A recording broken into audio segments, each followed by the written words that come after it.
atheist state. Churches and mosques were destroyed, the clergy were killed or imprisoned. Bill Hamilton has just been back to Albania. Here's the first of his special reports. At times it threatens to become a stampede.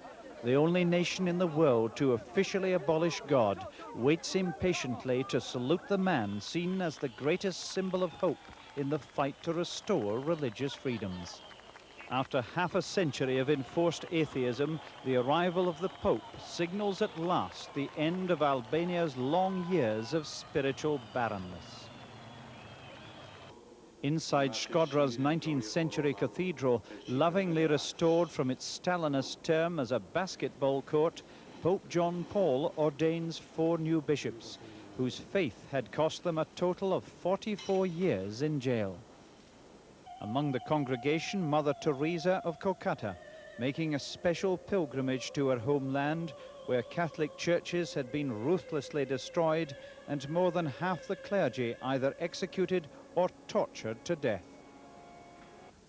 One of the few survivors, a Franciscan, Zef Plumi.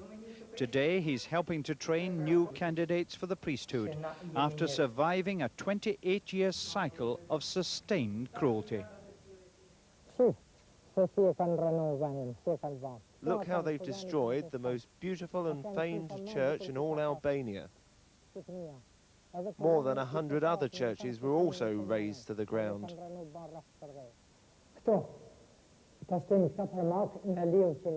On this staircase, they used to suspend us with ropes tied under our arms, with only the tips of our toes touching the ground. We were left like this for 12 hours, 24 hours, all supposed to be a break between more brutal tortures.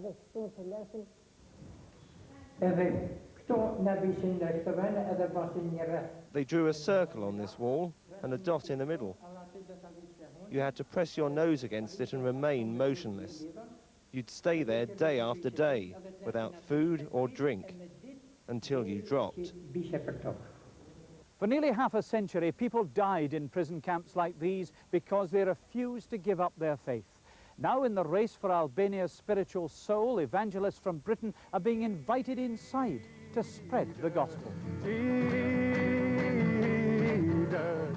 In Tirana Women's Jail, a team from the Hallelujah Ministries have arrived from Sheffield with their own brand of evangelism. They're already claiming many converts to the Christian faith, not just from the inmates, but also from those charged with guarding them. In the neighbouring men's prison, the inhumane conditions in which the country's former dictator Enver Hoxha isolated enemies are still in use.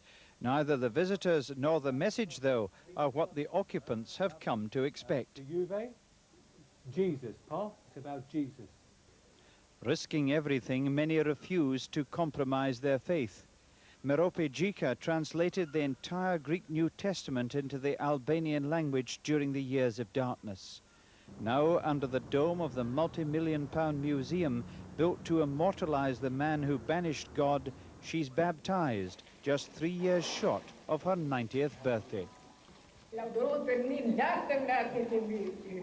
But as Christians celebrate their new freedoms, Islam, supported by substantial funds from the Arab states, is sparing no effort in the race to re-establish itself as the major spiritual force in the land. Outside Istanbul, this mosque at Durrës will be the largest in the Balkans. Saudi Arabia has promised whatever the bill, it will pay. Quranic schools are springing up in the major cities. If nowhere else in the world had such a spiritual vacuum to fill, then few were spurning the opportunity to embrace those new religious freedoms. Bill Hamilton, BBC News, Albania.